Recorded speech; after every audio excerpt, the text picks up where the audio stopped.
Welcome everyone to join our CALA Friday seminar series. Today we have the honor to host Dr. Kai-Feng Xu from PUMC, Peking Union Medical College Hospital. So Dr. Xu graduated from Shanghai Medical University in 1988 and joined Peking Union Medical College Hospital as a resident in the Department of Internal Medicine. He got his master's degree from the University of Melbourne, Australia in 1997, and his doctoral degree from PUMC in 2002. He was a research fellow at NHLBI NIH between 2002 and 2005. Dr. Xu, his major research interests include rare lung diseases such as LAM, pulmonary alveolar proteinosis, cystic fibrosis, and he's also interested in air pollution studies on asthma and chronic obstructive pulmonary disease, COPD. He is also a leading pulmonary physician in rare lung diseases in China. And his most recent work in LAM is published in a very prestigious journal, CHEST. So it's our honor to host him today to talk about LAM. And Dr. Xu, the stage is yours. Thank you. Let me share my slide.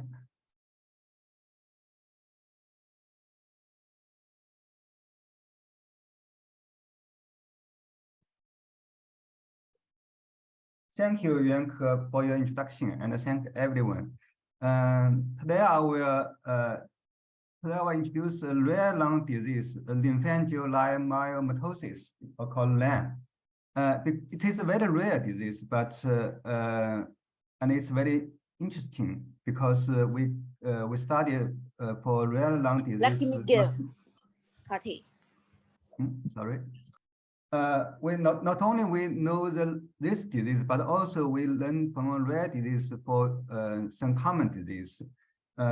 So that's the importance for the contribution of the rare disease. And today I will have three parts of discussion. One is what is LAM, introduce what is LAM, what is kind of disease. And then second, I will introduce my recent publication in CHEST. And the third, we will discuss answer the questions in this disease. So first, what is LAM? For pulmonary physician, most of you may know this disease, but some of you may not know this well because many of you are scientists. And it is a diffuse cystic lung disease. We will show next slide. We can see a lot of cysts in the lung. Also, this disease is only happening in women, and it's a tumor disease. It's a metastatic neoplastic disease, and for molecular basis, it's a TS2 mutation.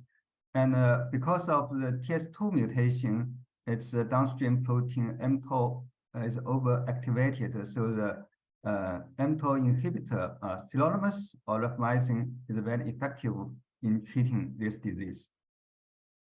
So this slide you can see on the chest CT, there are a lot of cysts in the lung, and for not all patients present such a change. It's a typical change for the LAM, but some mild disease, they present only a few cysts or many cysts, not so many, but many of them, they have the diffuse, many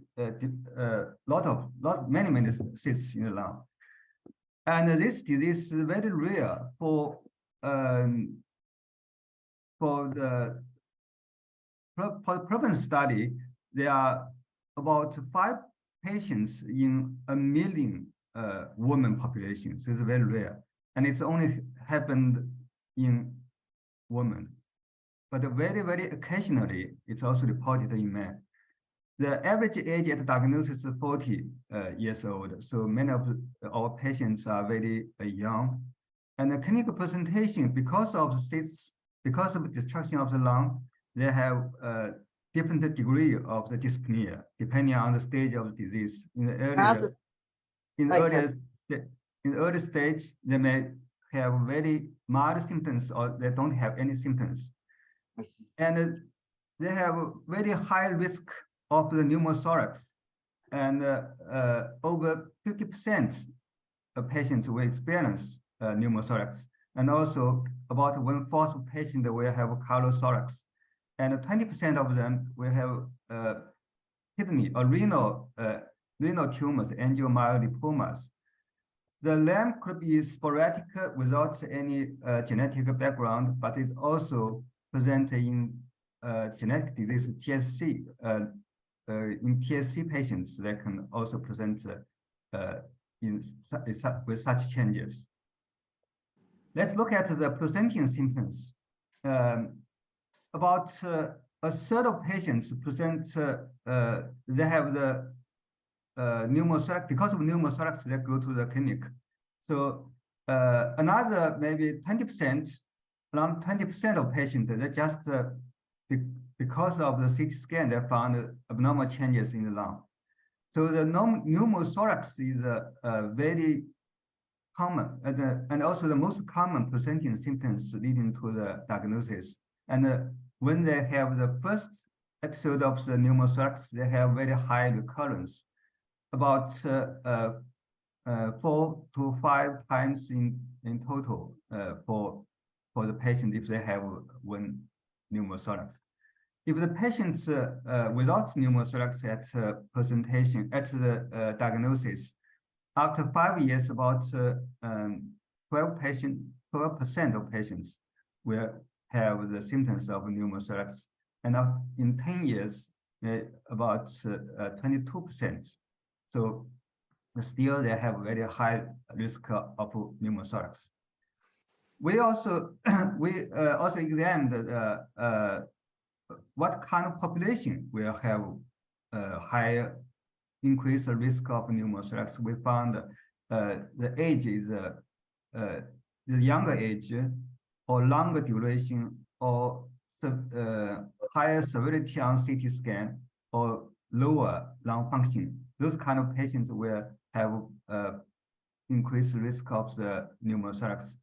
But in the patients post-menopausal woman, they have the lower risk of pneumothorax. We do the multivariate analysis. We found only two on age and CT severity are relevant. You can see from here, the patients under the age of 35, they have the 2.6 times of risk compared with those over 35. And also the CT severity is also, you can see the after grade 1, 2, or 3, they have the different risk of the pneumothorax. But for the post-menopausal woman, they have the 80% lower risk of pneumothorax. There are two types of LAM. One is sporadic, one is genetic disease, TSC associated. But in clinically, we see more sporadic patients and less TSC associated patients. But many TSC LAM are not diagnosed because TSC population, the prevalence is much higher than the sporadic LAM.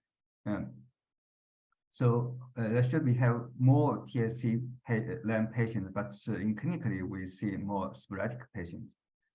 Excuse me. I think Jianwen has a question. Jianwen, do you want to ask? Jianwen? Yeah, no, I was asking, is TSC a mutation only occurs in does TSC mutation only occurs in females, or I'm sure not, right? Probably not. Yeah. Oh, sorry. For the TSC, can happen in male and or female, but only in adult female TSC patients. They will have the LAM about maybe depending on age. If they in average 40 or 50% of adult women, they will have the LAM changes in their lung. So has anybody find out why? I mean, mutation is the same, and men can have a mutation as well, but they just don't have a phenotypes, right? Why? Maybe the estrogen is a I don't know, maybe the mechanism, I don't know. But LAM is a very special. It only happened in women, although very occasionally they will report it in the men. See, so maybe menopause with related with hormone change. That's right. Yeah. Yeah. Okay, that's good. So for the TSC, this is a genetic disease. So the disease is you can they have the problem after birth or even before the birth. Then they have the brain tumor, kidney, and skin, and a lot of places in the human in the bodies. But in sporadic LAM and the TSC LAM, both of them, they have the changes in the lung and kidney. That's very special because the kidney AML presents not only in the sporadic LAM, not in TSC, also in the sporadic LAM. So just as we mentioned earlier, we discussed earlier, this disease is happening in male and a female, but for LAM only present in female.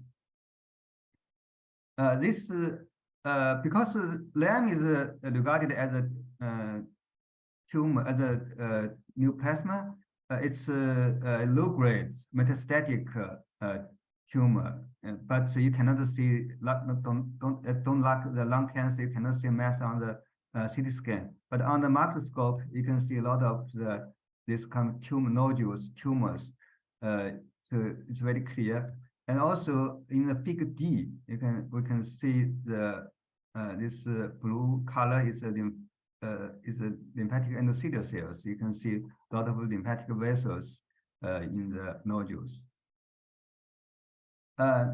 Both LAM and TSC, they have the same. They have the similar mechanisms. That's a TSC1 or TSC2 mutation. Another special thing for the sporadic LAM is for sporadic LAM, they only have TSC2 mutations, and the TSC1 mutation is very, very rare. For TSC patients, they can have the TSC2 or TSC1 mutations. Because of the TSC1, TSC2 mutations, so the mTOR is overactivated. So that's why the sirolimus can be used in the treatment. The clinical trials for the sirolimus for LAM and TSC reported in 2008 and 2011. They found that the sirolimus is very effective in treating TSC and LAM. You can see from here the first study is to evaluate the AML volume after sirolimus treatments. After 12 months, the volume average, the volume of the tumor decreased about 50%. In a randomized placebo-controlled study for LAM, they evaluated the pulmonary function FEV1 changes. After 1 year of treatment, in the sirolimus treated group, the lung function is stabilized, but in the placebo group, they decreased. After 1 year, both of them into the good transformed to the observation period and the lung function in the sirolimus group is also the lung function also decreased after stop the sirolimus. The patient can feel the efficacy of the sirolimus by their own, for example, on skin changes in TSC patients. After treatment, their skin change will be become better, and very obviously. Also, we also investigated the tumor in the eyes in the TSC patients. For TSC patients, there are many patients that have the retinal atrophic hematomas in eyes, and we found that in patients we treated, all tumors, the size of all tumors decreased. So that's very effective for the TSC, for tumors in the multiple sites. So, we also examined the risk of the recurrence of pneumothorax, because we mentioned before the LAM patients, the pneumothorax, pneumothorax is very easy to be happen again and again. So in this study, we examined whether sirolimus reduced their recurrence of pneumothorax. And it's the effective is also very effective. The risk of recurrence decreased 80%. So that's very important for our patients. We published our clinical results of the sirolimus on the pulmonary functions, oxygens, working ability or quality of life, and VEGF-D biomarker for the LAM. We found that for most of those evaluations, after 4 years, they are stabilized or improved. This is the expert consensus statements we published to help our physicians to use the sirolimus. And for sirolimus in LAM, it's very effective. It's very confirmed. But we still have some questions. For example, when should we start the sirolimus, and what kind of dose we should use? In our experience, we know we may start sirolimus earlier, because current recommendation they suggest patient use sirolimus when FEV1 less than 70%. But we may use that earlier to improve the long-term prognosis of the patients. Also, we found the lower dose than recommended. The current recommendation is 5 to 15 nanogram, but we use many patients less than 5, but also very effective. And another issue for patients is very important, is the long-term safety, because the patient uses sirolimus for very long time, but it's currently looks very safe, but it still need to be evaluated very, very carefully. And also for some patients without response, or they have the drug resistance, we need to investigate the mechanisms and how to manage those patients. And in drug development, for sirolimus based, they may have some different, based on the sirolimus, they can have some modification for the drug, even maybe structure, maybe the way of the administration, and also the mTOR complex 1 or complex 2 combined inhibitors, and many and others. So this is introduction of the general introduction of this disease. Now I will introduce our recent publication in chest. This studies discuss some determinants of the disease progression and survival.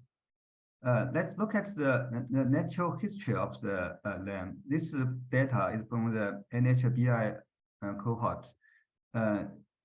They find in average, LAM patient lost their lung function FEV1 90 milliliter a year. In healthy healthy woman is about 30. So that's 3 times of the healthy woman. The survival, for survival, it's the median survival is 25 years. The 10-year survival is about 85%. From the cohorts, we can see there are several factors associated with FEV1 changes. For example, the baseline FEV1 and the FVC and the severity of the CT scores, they are related to the FEV1 decline. But for the menopausal status, the post-menopausal status, they have the they have the lower decline of the FEV1. And in survival analysis, they find again the menopausal status is the post-menopausal patients, they have better survival.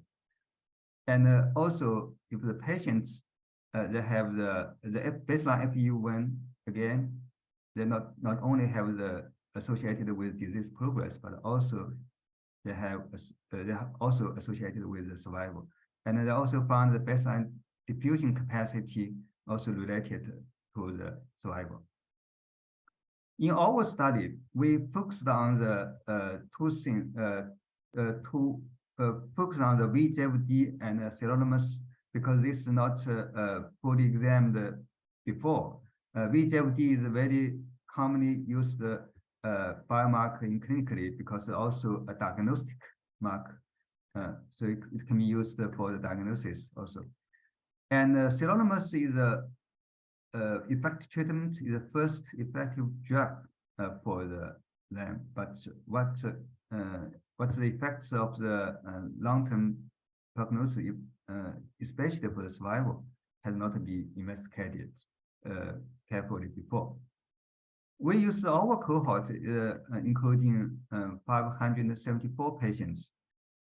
We divided them the 2 data sets. One is for survival, another is a progression data sets. For the progression data sets, we because we use the FEV1 changes to evaluate the progression. So we need to have the FEV1 baseline and the follow-up data. And in the progression data set, about 115 patients use sirolimus and 167 patients without treatment. And compare our cohort to the NHLBI, I found it's quite similar in severity regarding the FEV1 or VGFD. Now, for the FEV1 decline, we have the very similar results compared to the NHLBI. So the average annual loss of the FEV1 is 91 milliliter. It's also around 90 milliliter. For the patients treated with sirolimus, their FEV1 changes only 27. They lost only 27 milliliter a year. But we should remember in the healthy woman, we also lost around 30 milliliter a year. So that's that's quite similar to the healthy woman. So it's a significant changes or difference between treated, sirolimus treated or not treated patients. Then we look at the determinants of the disease progression. We can see the CT grades is important. For example, we use the CT grade 1, 2, or 3. 3 means the cyst area over 2/3 of the lung areas. Compared with the CT grade 1 or 2, CT grade 3, they lost 67 milliliter a year. For VGFD, if that's increased, it's also they have the high, they lost more FEV1. But in the sirolimus treated, the FEV1 they not decreased but increased 65 milliliter. So that's a tremendous improvement after the treatment. For the survival, we can see the figure A is a survival difference between treated and without treated. For patients treated with sirolimus, they got the better survival. But I didn't show the data of the baseline data. The baseline data are different. Patients treated with sirolimus, they got the worse lung functions and oxygen or working ability than those without treatment, but still they have the best survival. For the FEV1 and the VGFD, they also related to survival. We look at the VGFD. If we use the two VGFD, the 800 is a cutoff point for diagnosis. We use the 2000 as a cutoff point. We found the different, quite different survival at 8 years.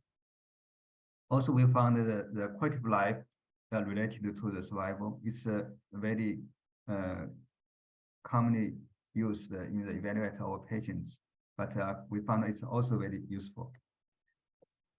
Let's look at this data for the VGFD. If they're over 2000, they have 3 times of risk of death.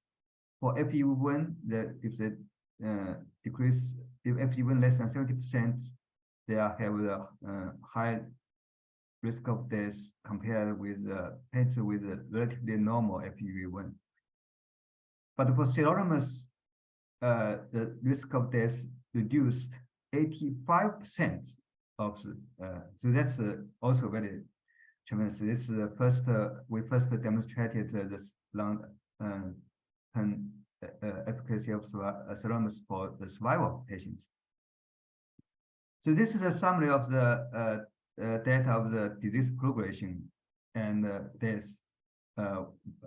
For instance, general information, the age or menopausal status are related to the disease progression or death. The pulmonary function, the baseline FEV1 are important, but FVC or ES diffusion capacity is also important. CT severity is related to the disease progression, but not to the risk of the survival. The quality of life is also, we found also useful in evaluate predicting the risk of death. The biomarker VGFD not only related to the disease progression, but also for the survival. In the treatments, sirolimus is not only slow the disease progress, but also improve the survival. We not discuss today the lung transplantation is also very useful in the treatments. The median survival after lung transplantation is 12 years, much longer than overall survival of lung transplantation is about 5 years. So the efficacy of the sirolimus, they can improve the symptoms, improve or stabilize the pulmonary function, improve the oxygen and the working ability, quality of life, and they're also very effective in treating hollow thorax and kidney AML, kidney angiomyolipomas. And actually, sirolimus can can effectively treat TSC patients, almost every kind of symptoms in TSC. And sirolimus effectively decrease VEGF-D levels and decrease the risk of recurrent pneumothorax. And most importantly, in overall, the sirolimus stabilize or improve stabilize the disease progress and reduce the risk of death.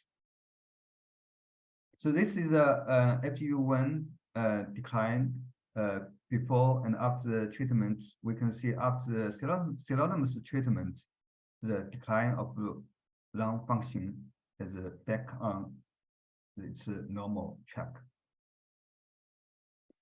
And now we discuss some mysteries in LAM. This disease, the lymphangioleiomyomatosis, LAM, is very rare, but we can learn from this. We can learn a lot from this, not only for this disease, as I mentioned, but also as for the scientific questions for general population. So it's a good model for us to understand many questions, scientific questions. For example, the origin of LAM cell is still not very clearly stated. This on pathology, the LAM cell is defined as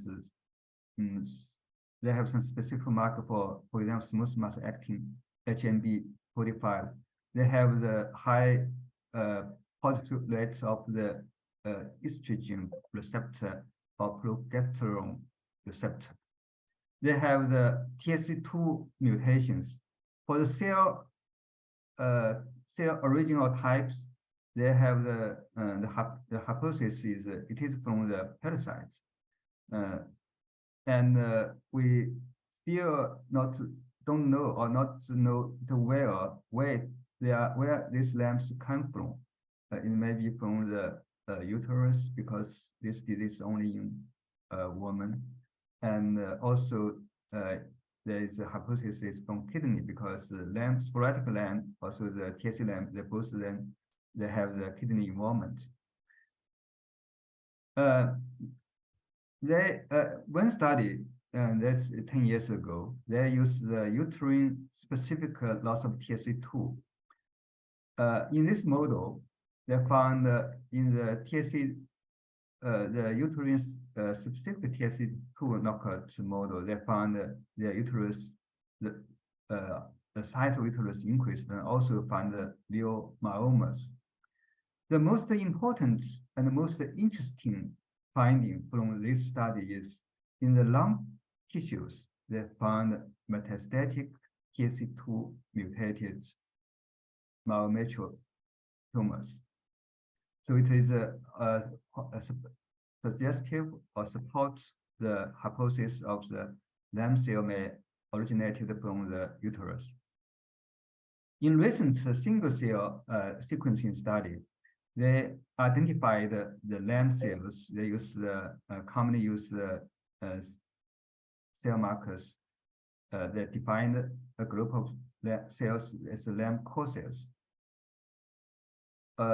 They also found some new biomarkers of this kind of cells. In this study, they compared the LAM core cells and other cells from different organs. This data is from the online database. They found quite high similarities between uterus and lung LAM core cells. And also, the very interesting observation is from this study that if examined one uterus tissue from a sporadic LAM patient, they also find in this uterus, they have the LAM core cells. So they propose the hypothesis that, okay, the LAM cell may originated from the uterus. we also examined this data. We found that the LAM cell and the mesenchyme cell are very close, they're very close together. But the mesenchyme cell that defined, they have a lot of markers of parasites. So we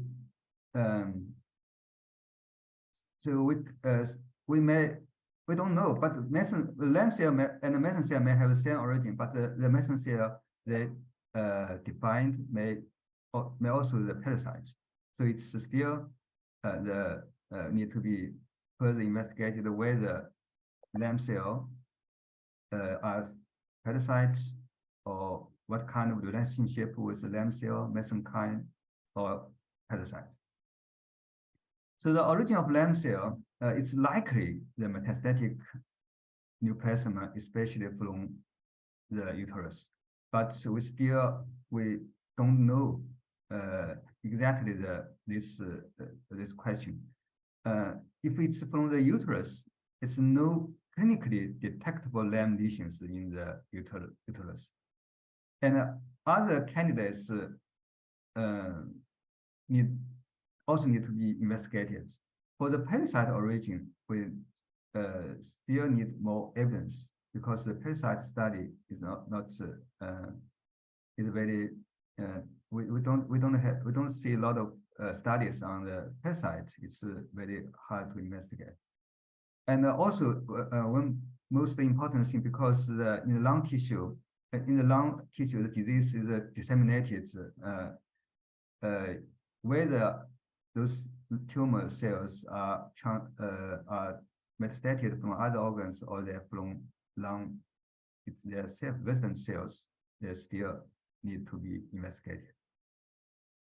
The second is the biomarker. The VEGF-D is a very good biomarker, is a very established biomarker for LAM, and it's for diagnosis and also the levels of VEGF-D related to severity, and also predicting the disease progression, treatment response, and risk of death, and also decreased after serosmus treatment. This VEGF-D is related. It's the major function is related to the lymphangiogenesis, and in LAM patients, VEGF-A, C, and D, the investigators only found that VEGF-D is increased in the LAM patients. A and C are quite similar to the control, but which cells the increase secret VEGF-D is still not answered very well. If the TS2 in cell study, we can see the TS2 mutated cells can highly express VEGF-D or secret VEGF-D in the medium.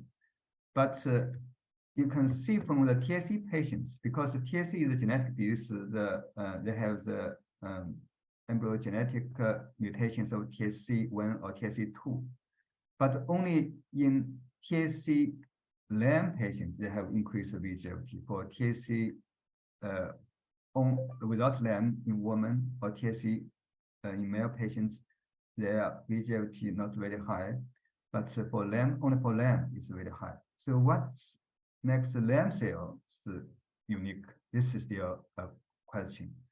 So this also responds to the Jianwen's question, why the TSC patients, the LAM only presents in female, and so we maybe this question, if we can understand this question, can understand why the LAM can happen only in women. For the diagnosis of LAM, because the VEGF-D is a biomarker criteria for diagnosis. When we diagnose LAM, we can use the clinical criteria, for example, cardiothorax, renal, angiomyolipoma, or TSC. When patient presents those symptoms, it can help us to get the clinical diagnosis. VEGF-D is also important in the diagnosis. If those criteria cannot make a diagnosis, the pathology is the gold standard for diagnosis. So the question is, the VGFD over 800, this cutoff points, they have the lower sensitivity to detect the LAM. So what is for early diagnosis markers, biomarkers? So we need to investigate the biomarkers for earlier diagnosis, and for also for other purpose, for example, for the targeted therapy, for the predicting the treatment response or treatment the long-term prognosis like that. So we still need to use to find for more biomarkers. So for biomarkers for diagnosis, I think the two questions. One is the mechanisms of VGFD production. So what's the mechanism of the VGFD production? Also, the earlier diagnosis biomarker is still lacking. So we need to find such markers. And now we discuss some lymphatic dysfunction. So lymphatic dysfunction is a very common presentation in LAM patients. They can use cardiothorax, they can have dilated lymphatic vessels. In some patients, they can have the callous sputums or lymphatic edema like that. So it's very important in LAM. We use a new method. It's a PET-CT scan method to evaluate the lymphatic vessels all over the body. We find high positive rate, high frequency of involvement in the lung, and also it's very clear to find the destructed lymphatic vessels. Very easy to find. Also, in this study, we found in the abdomen, the retroperitoneal lymphangioleiomyomas are frequently very highly present in the LAM patient. It's almost 100%. So this is much higher than we expected. And in the tissue, in the lymphangioleiomyomatosis tissue, there are abundant lymphatic vessels in tissues. And another interesting observation is lymphatic cells that usually that will sting together and form the cluster of the cells, but they're covered by this red color is also the lymphatic endothelial cells. So what's the function of those cells is also very interesting.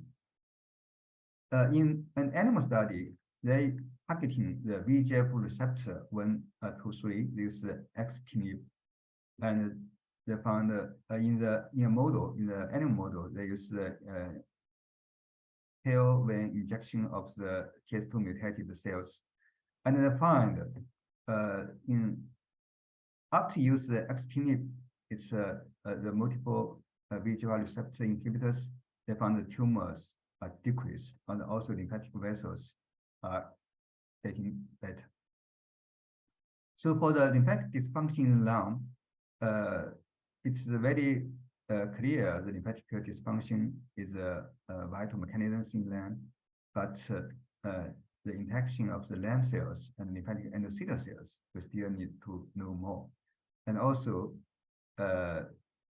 we need to look at the treatment, further treatment for VEGFD, targeting VEGFD or VEGFR3. A problem in the research in LAM is currently we don't have the ideal LAM animal models. So this is a major problem in animal experiment. And finally, we'll also discuss the hormones, female hormones. There are a lot of evidence of the female hormones involved in LAM. It's only it's only in women and mostly in reproductive ages. And ER or PR estrogen or progesterone receptors are present in lung tissue. And pregnancy or taking estrogen drugs may exacerbate the symptoms. And for patients after menopause, their lung function decline become mild, and their prognosis, long-term prognosis, become better. And the cells and animal studies supported the estrogen and other female hormones in the tumor growth and migration. This figure is a hypothesis raised by the GNE and Lisa Hensky. They proposed a multi-step model of LAMP pathogenesis. For TSC2 or TSC1 mutated cells, they stick to VGFD, and those cells form the cells cluster and covered by the lymphatic endothelial cells, and then they enter the lymphatic vessels. Estrogen is involved in the tumor growth and tumor survival and migration, and finally, those cells enter the blood vessel or directly to the tissues, to form the different lesions in the different organs, especially in the lung, kidney, or lymph nodes. But the clinical studies targeting estrogen are unsuccessful. But for clinical studies, we can see they are retrospective or prospective, but a very small sample size. So it should be designed very carefully, and but currently we don't have evidence for estrogen acting therapy for LAM. For female hormones in LAM, I think we need to investigate it further, especially the interaction of the estrogen and the LAM cells, and also its origin and its tumor growth and its metastatic functions, and also the clinical applications, because the postmenopausal woman, they are becoming mild and bad prognosis. So we still need to think about how to treat patients targeting the female hormones. So this is what I wish to share and discuss with you about LAM. And finally, I will thank our patients and also our team members, collaborators. And we thank Professor Zhang Hongbin in PUMC, also in PMC, he's a scientist, and also the Professor Francis McCormack from Cincinnati and Jumos in NIH. Thank you.